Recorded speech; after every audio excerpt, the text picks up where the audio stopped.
Isaiah chapter 8.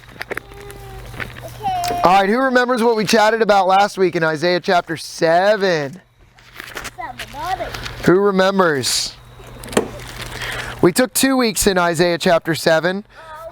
Last week was really specific, and I said it was probably something you guys were very familiar with, right? But we got the deeper context into it all. What was that? Anybody remember? Message to Ahaz for the millionth time. It was a message to Ahaz, but what did God tell Ahaz? What was going to happen? They would be basically punished. Yeah, there was going to be punishment, but what else was special about this message? There was something really special. It's saved by the time our rebellious kingdoms. Right, so what was the sign going to be? The Lord was going to give a sign, and was he giving the sign to Ahaz in particular, or was he giving it to... Giving it to the priest. Do you remember what it said?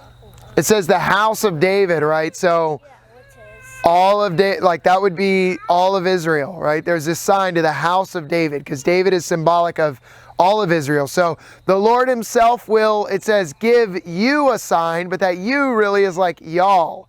He'll give y'all a sign, right? And what was that sign? That would be a coming Messiah. Do you remember the words?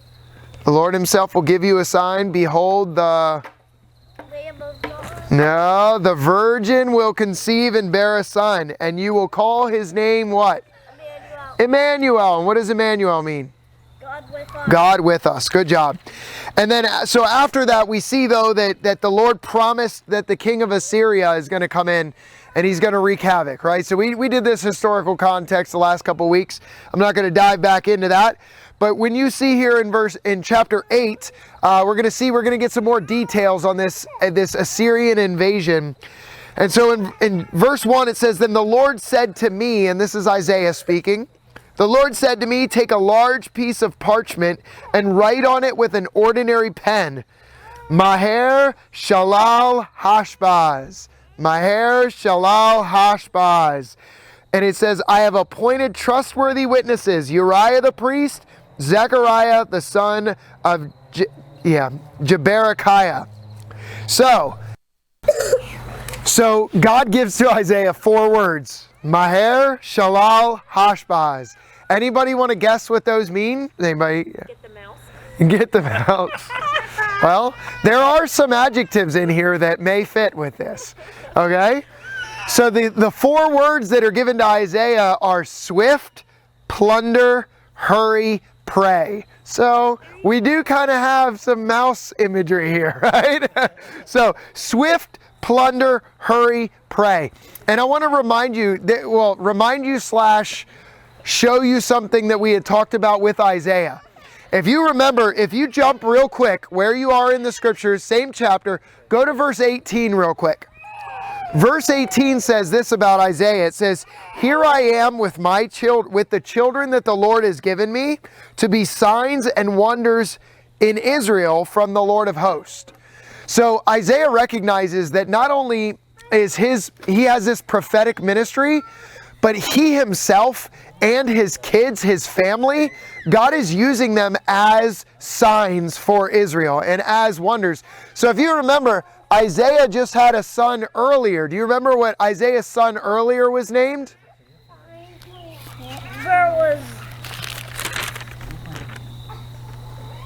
Do you remember?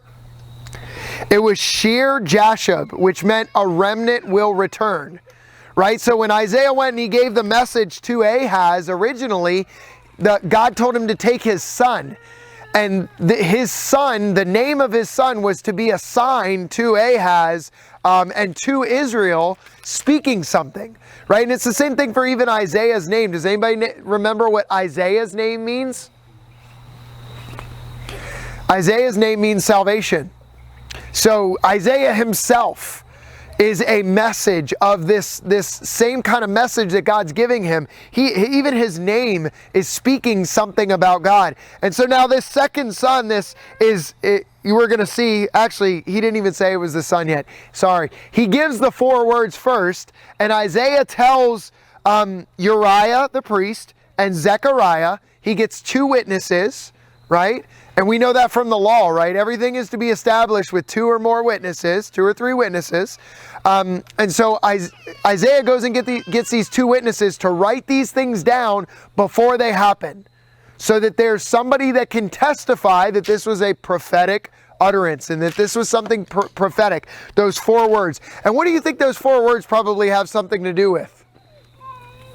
Swift, plunder, hurry, pray. What do you think? You're right. You're right. You guys are both right, because this is a prophetic announcement of how the Assyrian king, he's going to come swiftly, he's going to get plunder, he's going to quickly come to his prey, right? And so in verse 3 it says, I was then intimate with the prophetess, and she conceived and gave birth to a son. And the Lord said to me, name him Maher Shalal Hazbaz. For before the boy knows how to call out father or mother, the wealth of Damascus and the spoils of Samaria will be carried off to the king of Samaria, or to king of Assyria. So that's what he says. Your very son is going to be a sign, just like you're a sign, just like your other son was a sign. This son, you're going to name him this because that's what's going to happen. The king of Assyria is going to be swift. He's going to come plunder your land. He's going to come really fast, and you are going to be like his prey. And the first people that fall to this is Damascus and Samaria, right? Remember, these were the ones that were coming against, early in the chapter, these were the ones that were coming against the house of Judah. And instead of Ahaz going to the Lord over these things, he attempts to handle it in his own power. He goes to the worldly, and he goes to the king of Assyria and asks the king of Assyria to come in and do this. But as we read in the history of all this, then the king of Assyria turns on him and all these things. But what you got to understand underneath all this is the Lord's doing. Even the king of Assyria coming down and doing what he did, the underpinnings of all this was the Lord was using the king of Assyria as an instrument of judgment upon these lands for turning away from the Lord. And that's what we see in verse 6. Look at verse 6. It says, because these people rejected the slowly flowing waters of Shiloah and rejoiced with Rezin the son of Remaliah, the Lord will certainly bring against them the mighty rushing waters of the Euphrates River, the king of Assyria and all his glory. So again, remember, these are visions. Because he has glory means weight and heaviness and like a honor, right? And so the truth be told, and power, right? And the king of Assyria was powerful. The king of Assyria had a lot. It was weighty, right? He had a big kingdom. He had a big army. So he was going to come against them. Now the Lord's glory is much higher. It's higher, right? He's the King of Kings, the Lord of Lords. But that doesn't mean other kings don't have any glory, right? Now, listen to why he said this is going to happen. It says, because these people rejected the slowly flowing waters of Shiloah. Do you guys know what Shiloah is? You ever see another, what? It's the pool that it would provide the main water source, and what's in it, they would take the water from it for whatever. That's really, you know what? That's really, really good. Now that's Siloam. That's really, really close. But you have a right idea, because these, like when you think of the word Shiloh, it's the same, that's where that word comes from. That's always another name for the land of God and things like, you see that in the scriptures a couple times. Shiloam, okay? So these are the waters of the Lord, right? He goes, they've rejected the calm, and listen to the adjectives here, the slowly flowing waters of Shiloah, right? The Lord provides sustainable waters. It's slowly moving. That means it's like living. You can drink it, you can eat, right? It's slow flowing. It's not this crazy rushing current or anything like that.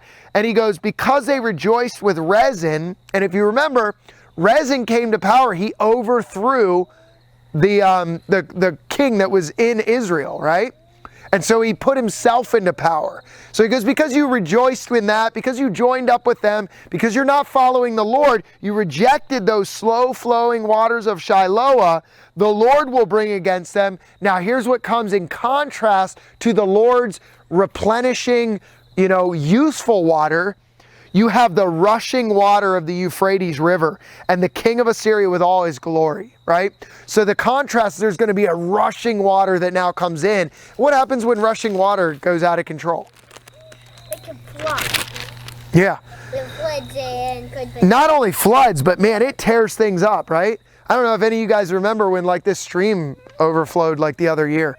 And I've got a video of the water rushing down off the mountain and destroying their bridge and going over that parapet wall over there into their house. Like, it was insane. It rushed through, it cut a new channel in over there just from a flood storm. Like, really crazy. So, but that's what rushing water does, right? It destroys. It literally will demolish anything in its path.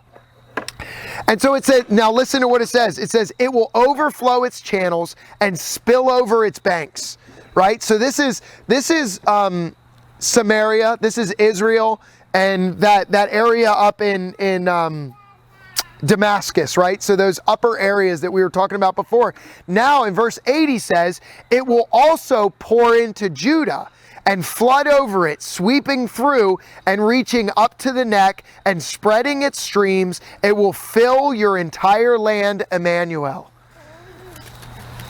The interesting thing about the usage of Emmanuel here too is this is a reminder. What does Emmanuel mean? God with us. God with us, right? So when God is giving this message through Isaiah to the people of Judah, he reminds them that this water's coming in here, but remember who you are. You're Emmanuel, God with you, right? I'm still with you was his message in this. But he goes, these flood waters that are coming will spill over, and it says it's going to reach to your neck. If flood waters reach to your neck, are you drowning? Yeah. No. Are you destroyed? Yeah. No. But you got some problems, right? You got some problems. And so that's what we're seeing here when it comes to Judah. Judah is going to have an overflow. So the Assyrians are, when they come in and they destroy Damascus, when they come in and they destroy Samaria, it's going to flow into a problem for Judah too, right? And we looked at that history and everything. But the good thing about it, in a sense, who eventually takes the Judeans into captivity? Is it Assyria? No, Babylon. It's Babylon. So for the next 100 years, Assyria ends up being a big problem for Judah because of all this. This is the early history of why Assyria becomes a problem in Judah. But they never overtake them. And why? Why do they never overtake them? Emmanuel, right? Because God's with them. So now in verse 11, let's go a little bit farther. It says, for this is what the Lord said to me with great power, to keep me from going the way of this people. Okay, so Isaiah says, now I'm going to tell you what the Lord told me and said to me with great power so that I would be kept from going the way of these people. Because everybody was going astray. Judah was falling off a cliff. And yet Isaiah is given this sign and these words to continue to be strong and separate in the midst of this culture. It says, do not call everything an alliance that these people say is an alliance. Do not fear what they fear, and do not be terrified. For you are to regard only the Lord of hosts as holy. Only he should be feared, and only he should be held in awe. So this is how Isaiah is to keep himself pure. So this is actually could be a message for us too, right? The same way Isaiah was to keep himself separate and to keep himself from not getting tangled up into things of his culture and the things of his surroundings and his community when they were all going astray, are things that could help us do the same thing in our culture, right? Any culture that doesn't follow after God. First off, he says, do not call an alliance what these people say is an alliance. Do not fear what they fear, and do not be terrified. Other versions say, do not call a conspiracy what other people say is a conspiracy, which just, again, is another word for an alliance. It's people coming together and plotting. That's what a conspiracy is. A group of people coming together and plotting. So what you see here is you have to protect the information that you're getting. Like, you've got to be able to protect yourself from the information that is going around, right? I mean, again, this is really pertinent. He was to be separate so he couldn't get caught up in the news of the day. Because what was their news of the day? They were hearing, oh, King Ahaz, look, there's these two, there's Rezin, what was the other guy's name? You guys remember what was, oh man, it just popped out of my head.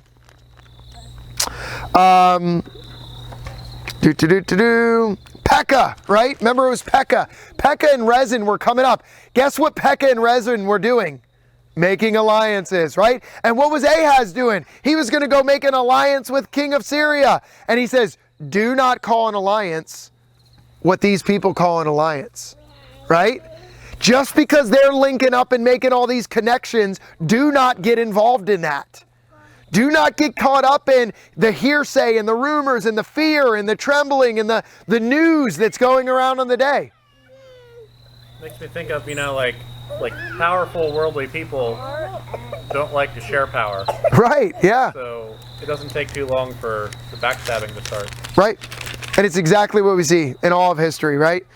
And so that's the first step, is he needed to not get caught up in the same things that everybody in his culture was getting caught up in. And that's a message for us too, right? If you spend too much time looking at who your country's getting in alliance with and what they're doing and all this kind of stuff, man, you just buy into the fear. You buy it, you start getting your heart entangled into things that the Lord doesn't call you to. I'm not saying nobody gets called into working on some of those things or foreign relations or helping your country or your community. I'm not saying that. I'm just saying in general, all those that you guys do realize that most news and most of the doings of the world, all that they do is generate fear, right? That's all it's attempting to do. I mean, we of all people should know that in time, right? Like after the past 3 years, we should know that there is big business in fear. And there is big business in terrifying people. And there's a big manipulation in fear and in alliances and in talking about things so much or keeping it in front of you that you lose sight of the Lord and you lose sight of your mission and what you're supposed to be doing, right? So don't call an alliance what everybody says is an alliance. Don't get caught up in the news. Man, that's one way Isaiah could be separate and different. And then he said, don't fear what they fear. Don't be terrified what they're terrified about. You should live differently in that aspect. That's why we did the kids song we did today, right? Be strong and courageous. A Christian's life should be marked with courage. A Christian's life is not free of troubles. It's not free of fear even, but it's marked by courage. It's marked by, in spite of hard circumstances, in spite of challenges, in spite of the world going crazy around you, in spite of maybe some terrifying events going on around you, a steadfastness, an anchor for your soul, a hope, a joy, a peace, a fearlessness. Because the fearlessness comes from Christ. It's not in and of yourself, right? This is why Isaiah was not to fear. Why was Isaiah not to fear? Why was his people not to fear? Because the Lord was with them, right? So that's the way Isaiah was to be kept pure. That's the sign and the message and the strong power that God showed to Isaiah so that he could be separate and not go the way of those people. Now, in 13 it says, you are to regard, here's what he is to do. Don't do those things. Here's what you are to do. Regard only the Lord of hosts as holy. He only should be feared. He only should be held in awe. Don't look at the king of Assyria and go, oh, he's got glory. He's strong. He's powerful. He's mighty. Look at his gold. Look at his kingdom. Look at his temples. Don't do that. The Lord alone is holy. The Lord alone is the one that should be feared. The Lord alone is the one that should be held in awe, right? Same thing in our lives. Sometimes we give too much reverence to things that do not deserve to have that much reverence. You know, we even get hung up on it with like athletes, right? We hold men in awe way more than they should be sometimes, right? Don't do that. I mean, there's a respect you can have for people. You know what I'm saying? But do not hold in awe anything above the Lord. He alone is to be feared. Don't fear man. The fear of man is a snare. It's a trap. Fear the Lord. And if you fear the Lord, you will never fear man. You think of, that's why it's so good to study Christian history. And like even Kelly was talking this week, we read a lot of like missionary books and stuff like that. And when you read about faithful men and women in the past of the church and how they honored the Lord and how they faced some really big, tough stuff. And they stood down kings and they were burned alive, and some of them just lived lives of poverty and serving people or whatever. They didn't fear. They held the Lord in reverence, and that was it. One is Polycarp. Yeah. Definitely. Yep, 100%. We didn't read about Polycarp at all. So do you guys know, I just want to show you a couple things. So does verse 13 sound familiar at all to you? You should regard the Lord of hosts as holy. Only he should be feared and only he should be in awe. Does that sound familiar to you at all? Let me read this to you from 1 Peter. 1 Peter 3, 14 and 15 says this. But even if you should suffer for righteousness, you are blessed. Do not fear what they fear or be disturbed, but honor the Messiah as Lord in your heart and always be ready to give a defense for anyone who asks for the reason of the hope that is in you. So Peter picks up on these verses from Isaiah and tells his hearers the same thing. He says, you know how you live separate in this world and you know how you're a faithful witness to Jesus and you carry out the call of the Messiah?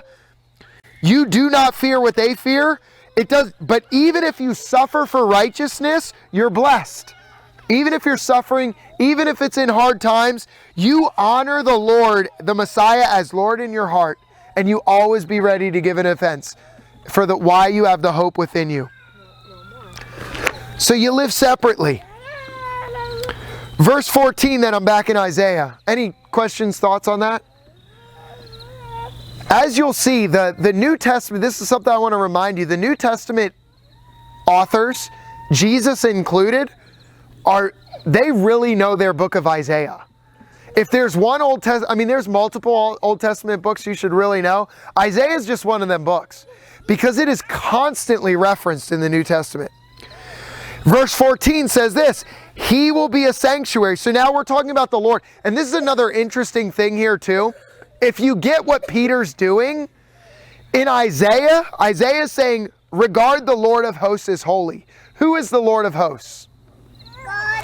God. And typically you would say Yahweh, right? Yahweh, God the Father. How does Peter apply that though? Who does Peter say you honor in your hearts? Does he say the Holy Spirit? He says the Messiah. So Peter takes the Old Testament version, like Yahweh, that was in most people's mind the Father, and he applies it to Jesus. Again, you get this understanding of the Trinity, of the deity of Christ, right? That Jesus is Yahweh. And you get some of that here, right? The application, the New Testament authors are always equating Jesus with Yahweh. And so verse 14, it says, he, Yahweh, will be a sanctuary, but for the two houses of Israel, he will be a stone to stumble over, a rock to trip over, and a trap to snare the inhabitants of Jerusalem. Many will stumble over these, and they will fall and be broken, and they will be snared and captured. So what we see here is there's two groups of people, right? So Yahweh, you regard him as Lord. He alone is holy. He alone is the one to be feared. And it says he will be a sanctuary. If you treat Yahweh that way, if you honor him as Lord, if you reverence him in your heart, if you fear him and him alone, he will be a sanctuary. Right? What's a sanctuary? Like a fort. A place of safety, a fort, yeah. A resting place, a place of protection, right? So he alone, he will be a sanctuary for you. But then, do you see in verse 14 it says, but. There's another group, and it says, but for the two houses of Israel, right? Who are the two houses of Israel? The house of David and the house of Judah? Really close, really close. Now, the house of David is synonymous with the house of Judah. So they're the same thing. But it would be the northern kingdoms and the southern kingdom. So it would be the house of Judah and it'd be the northern kingdoms, what they call Israel. Okay? So very good. So that's the two houses of Israel were the split at the division there. And it says, for them, for those who go that way, he will be a stone to stumble over and a rock to trip over. So the same Yahweh, right? Now, do these sound familiar? Do these verses sound familiar to you? That Yahweh is going to be a stumbling stone, a rock to trip over, a trap or a snare for the inhabitants of Jerusalem, that many will stumble over it and will fall and be broken? What does that sound for? Where do you hear that again? That's in the Gospels, right? Yeah, we do see that. So it starts, go ahead. Well, I'm thinking of the stone of the builders rejected to become the capstone or the cornerstone. Yep. I think, though, in the New Testament they're quoting Isaiah, aren't they? They're actually quoting Psalm 118. But it also is referring to this. So all this imagery gets mixed together. So Psalm 118 is what Rob said. The stone which the builders rejected has become the chief cornerstone, right? Now, Jesus quotes Psalm 118, and let's take you there. Matthew 21, verse 43 and 44. Matthew 21. Here's what it says. Jesus is speaking, and he says, and Jesus says to them, have you never read the scriptures? This is after he tells the one parable. Have you never read the scriptures? The stone that the builders rejected has become the cornerstone. This came from the Lord and is wonderful in our eyes. Therefore, I tell you, the kingdom of God will be taken away from you and given to a nation producing its fruit, and whoever falls on this stone is broken to pieces, and whoever it falls on, it will grind him to powder. And it says, when the chief priests and the Pharisees heard this parable, they knew he was speaking about them.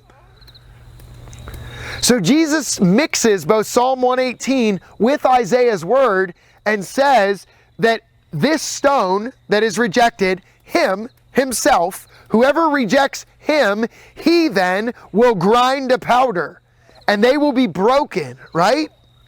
And so Isaiah's got hearers in his day. Of course, there are hearers that are rejecting the word of the Lord in Isaiah's day, right? So there's a sense in when, yes, that is fulfilled in them, but we have an ultimate fulfillment of these things in Jesus' day. And it's really interesting because I'm going to show you one other place that the scriptures talk about this too, right?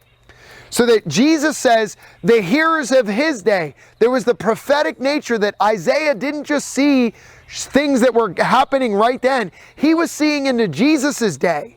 Did he understand that and know that? No. He was looking and searching and helping. Remember, Peter says that. The prophets, they got these visions and they searched within themselves and they searched the scriptures to see how this would take place. They didn't have the full picture. We do, right? Matthew comes around and remembers tells us about what Jesus said to these guys. And Jesus said he was that cornerstone. He was that rock that was rejected. He was the stumbling block that they would trip over and be crushed, right? And so one other place is in Romans 11, which is interesting. Paul takes up this exact same thing. And he says that Israel has this stumbling block. And what was the purpose of the stumbling block of Israel? Do you remember what Paul concludes from these things? Paul concluded that the reason Israel stumbled and fell over these things was so that the gospel then would go to the Gentiles. And so that's what Paul ends up doing, right? When Israel rejects the Messiah, when the stone is rejected by his people, it's then transferred to the Gentiles. Paul says, I'm going to leave you guys, and the message and the good news of the gospel is going to go to the Gentiles. And it's going to go to the whole world, fulfilling God's ultimate plan of having a people of every tribe, nation, and tongue all over the world, gathering to himself worshipers.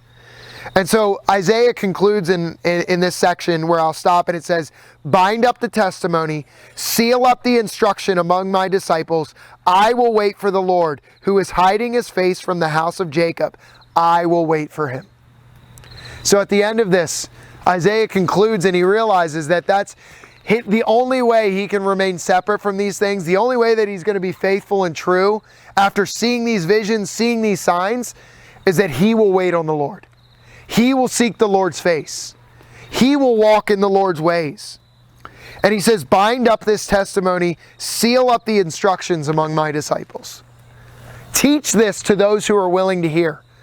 This is why it's fun. Jesus uses that word. Those who have ears, let him hear. Those who have eyes, let him see. Teach this among the disciples. Call out to Yahweh. So as I wrap up with this, I just want you guys to think about this. You had the two camps, right? We know the fulfillment of this. We know the ultimate fulfillment is that Jesus, the cornerstone, is either going to be a stumbling block that leads to your ruin, or he's going to be the sanctuary for your salvation. And you have to set apart the Lord as holy. You have to set him apart in your heart. You have to make him special in your heart. You have to revere him and give him the awe that is due his name. And you have to seek his face. Because if you don't, he will be the stone that crushes you ultimately. He will be the stumbling block that you trip over. But he is also a sanctuary to us who believe. So Father, we thank you for this day, and we thank you for this time we had together. God, I thank you for your word. I pray that we would be people that have eyes that see and ears that hear, that we would set you apart as Lord in our hearts, that we would also always be ready to give a defense for anyone who asks us why we have the hope within us, that we would remain unstained in a crooked and perverse generation in similar and same ways to the way Isaiah did, by setting our gaze and our focus on you, by fixing our hearts upon you, by honoring you alone as holy and fearing you alone. Give us boldness, courage, and passion to carry out your mission in this world until you come. Amen.